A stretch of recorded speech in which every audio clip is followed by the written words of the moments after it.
That's what Canadians deserve. For Milton. So, Mr. Speaker, just some free advice for the Prime Minister. Yes, there has been a notice sent over, and the Leader of the Opposition has indicated that he stands by every single word in that press release. That is a problem for the Prime Minister. So I guess, Mr. Speaker, the ball is actually in his court. Now, he can stand up here and wave his arms around and talk about the fact that he's putting us on notice, but why doesn't he actually show us? Let's get it on, Prime Minister. Right Honourable Prime Minister. Putting the Conservative leader on notice is something we did because the truth was important. And here is the truth. After being asked directly to condemn white supremacists yesterday, the Leader of the Opposition... Order. I had no trouble hearing the question. I should be able to hear the answer equally well. Order.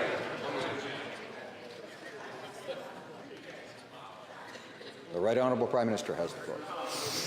Mr. Speaker, after being asked directly to condemn white supremacists yesterday, the Leader of the Opposition not only refused to do so, he refused to even say the words.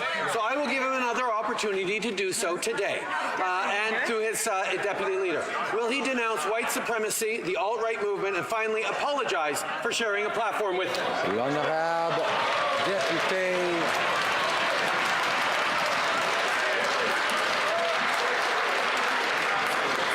L'honorable député de Richmond-Athabasca.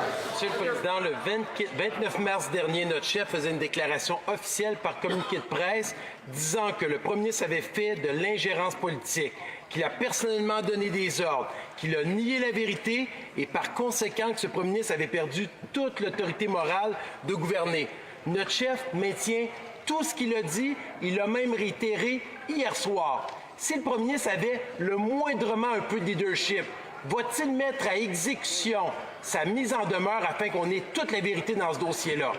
Très honorable Premier ministre. En vérité, Monsieur le Président, nous avons averti le chef de l'opposition parce qu'il faisait des déclarations fausses et trompeuses aux Canadiens. Le chef de l'opposition et son parti ont une historique de déclarations fausses et diffamatoires. En décembre, il a dû retirer certaines déclarations qu'il avait faites en ligne au sujet du ministre de l'Innovation. Il a fait ça à répétition et maintenant, il prétend que c'est vertueux pour lui d'induire les Canadiens en erreur. Bien, c'est jamais vertueux d'induire les Canadiens en erreur comme l'a fait le chef de l'opposition. Alors, l'honorable député de Richmond-Athabasca. Monsieur le Président, ce qui est assez ironique, c'est que c'est le Premier ministre libéral qui a violé lui-même 4 fois la loi sur l'éthique et les conflits d'intérêts qui essaye de faire la leçon aux parlementaires ici dans cette Chambre. Ce Premier ministre dit que c'est faux ce que dit notre chef. Il l'a réitéré totalement hier soir. S'il veut avoir un minimum de leadership, va-t-il exécuter sa mise en demeure afin qu'il puisse aller témoigner sous serment devant la Cour? Oui ou non? Honorable Premier ministre. Nous avons averti le chef conservateur parce que la vérité est importante. Et la vérité, c'est ce que, après qu'il s'est fait demander s'il allait dénoncer les mouvements séparatistes, suprématistes blancs hier, non seulement il a refusé de le faire, il a refusé même de prononcer les mots. Nous allons donner aux conservateurs une autre opportunité de condamner les mouvements suprémacistes blancs. Est-ce qu'ils vont les dénoncer et s'excuser d'avoir partagé une scène avec ceux qui adhèrent à ces croyances? The honourable member for Sherwood Park, Fort Saskatchewan, was yelling throughout the answer. He knows it's against the rules to interrupt. Honorable député de Burnaby South. Mr. Speaker, a new report points out that the Prime Minister's actions against former senior ministers is unprecedented in Canadian history. It hasn't been seen in a century. Senior former Liberal staffer Penny Collet points out how this was highly unusual. The women ministers who spoke up about the truth about interference in criminal prosecution were kicked out for speaking up. Liberals claim that there's nothing to see here. Clearly, there is, and Canadians disagree with this government. Why won't this government call a public inquiry?